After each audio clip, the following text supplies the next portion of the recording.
माटोमा भटकेमा बारीमा गरी खाने माटोमा। हेलो गाइज, हामी फागुन महिनातिर के बिउहरू लगाउने भनेर यहाँ बिउ पसलमा बिउ लिन आएको। ल साउनी देखाइदिनुहोस् के छन मिल्छ अहिले।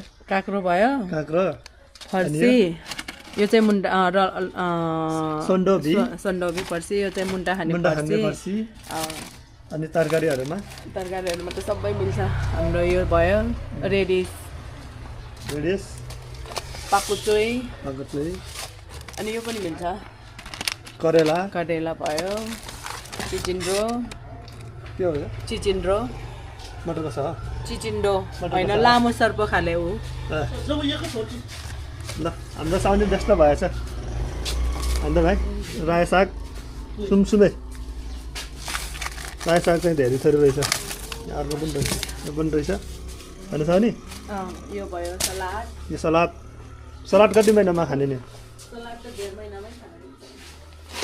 धनियाँहरू भयो, हाइब्रिड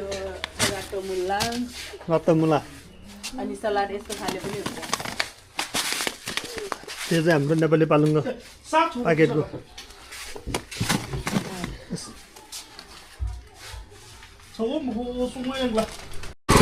नेपाली भनेको मजा बाँच्न आएको छ। बिजो लागिरहेको छ नेपाली भने मजा बाँच्न आएको छ बाँच्न।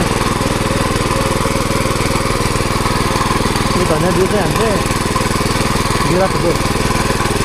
जिरा भुजोमा पनि सारा खान्छौँ। रमाइ गर्छ जिराको धुलोमा धनियाँको बिउ खान्छौँ। स्वास्थ्यको लागि पनि राम्रो, मसला पनि चटनी। गाई भान्डोतिर यस्तो छ है, यस्तो छ। आज बजियाहरू पनि आएको छैन।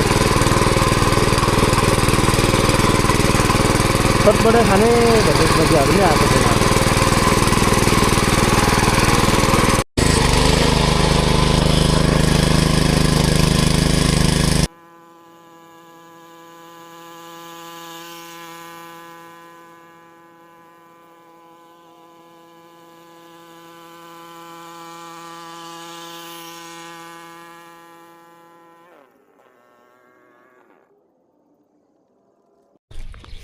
नेपाली पालनको बिउ यस्तो छ। राधासित परिसक्यो।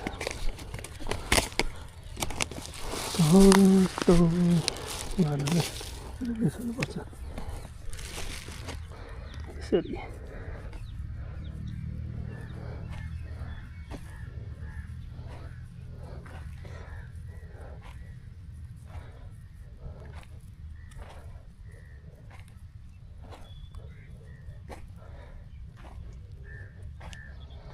पर अर्कै रहेछ, यसपालि अर्कै रहेछ बिउ।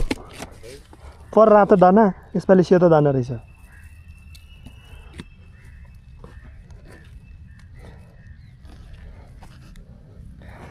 त्यस्तो नराख्ने भनेको आम मानेन।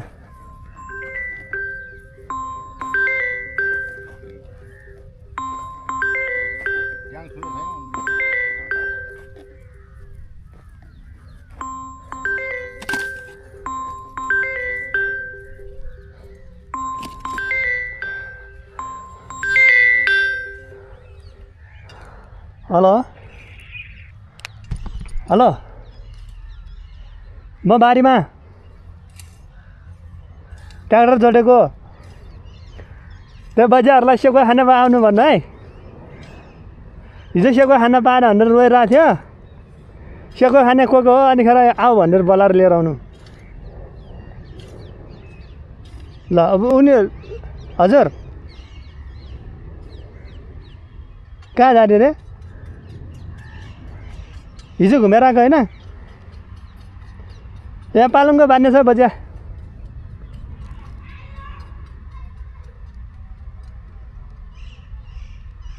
उता जान मिलिहाल्छ नि। हाम्रो घर अब घर अगाडि टेक्न मिलिहाल्यो नि। ल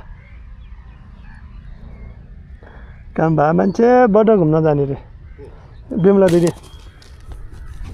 हिजो भजखान गयो मान्छे, आज फेरि बडो घुम्न जानुहुन्छ। हिजो भजखान गएको रे, आज फेरि बडो जानु पर्यो रे।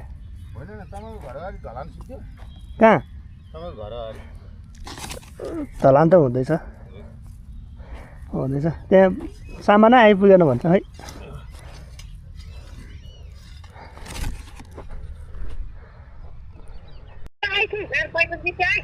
त्यही त भोटन ल्याइसक्यो क्या रक्सी लिएर हो रक्सी र छ्याङ सितनसँग खानालाई ल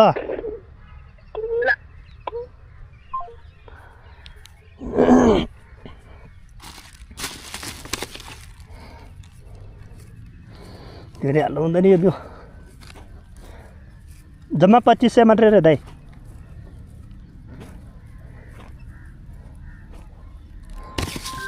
ल फेरि फोन गर्यो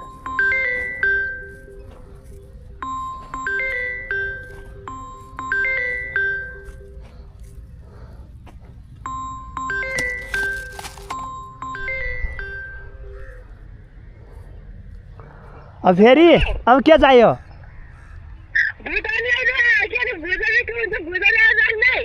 भुजा के खानालाई भुजा सिजन पोलेर खानालाई त्यसो भए पराल पनि लिएर हो दाउरा पनि लिएर हो सिजन पोलेर खानालाई दाउरा पराल मेरो दाउराले पोलेर खान्छ बजा मेरो दाउरा पोलेर खायो भने त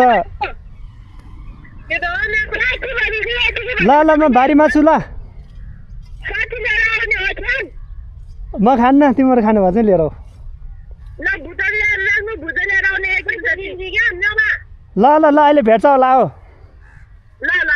ल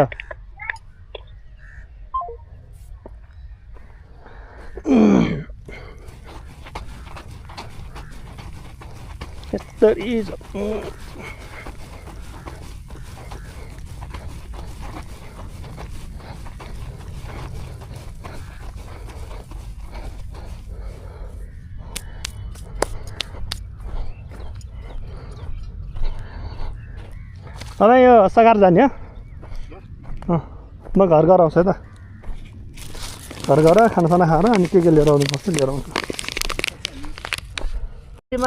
माटोमा भटकेमा बारीमा गरी खाने माटोमा ल यस्तो बिउ छरेपछि यस्तो गर्नुपर्छ हाम्रो चाहिँ है दिदी यसलाई के गरेको भन्छ अरे खोइ गरेको भन्छ कोही गरेको अरे ल अब पानी नाक पनि देखाउँछ है हेर्दै गर्नु होला अन्तिमसम्म ल कसले घन्टीले यस्तो साग खान पाउँछ त्यो भाग्यमा हुनु पर्यो नि यस्तो साग जितेपछि उही खाने हो नि त घन्टी खै आज त घन्टीको चुनाव सभा पनि कति आएको मान्छे धेरै थियो है यहाँ त मलाई आर्मीहरूले कहाँ जाने घर जान लाग्यो जान्न मिलेन जान मिल्दैन रे पठाएन नि त तपाईँलाई काँडे पालुङ भन्छ है दिदी यसलाई काँडे पालुङ नेपाली पालुङ भन्छ हाम्रोतिर हो क्या दिदी फागुन महिना छ यसो ल धक्कमक्क फलिरहेको छ साग खाना भयो लिएर आऊ साथीहरू भोलि बिहान त फेरि घर चाहिँ बजार जान्छ कालीमटी जानुपर्छ खाने भयो नि दिदी यस्तो छ हेर्नुहोस् हाम्रो सागबारी साग मात्रै होइन सागको भित्र बिट पनि छ बिट पनि छ चुकन्दर चाहिँ वैशाखमा खानु मिल्छ है केटाहरू फेरि केटाहरू भन्यो भने रहेछ होला केटीहरूलाई पनि भनेको सबैलाई भनेको सबैलाई बुढाबुढी केटाकेटी सबैलाई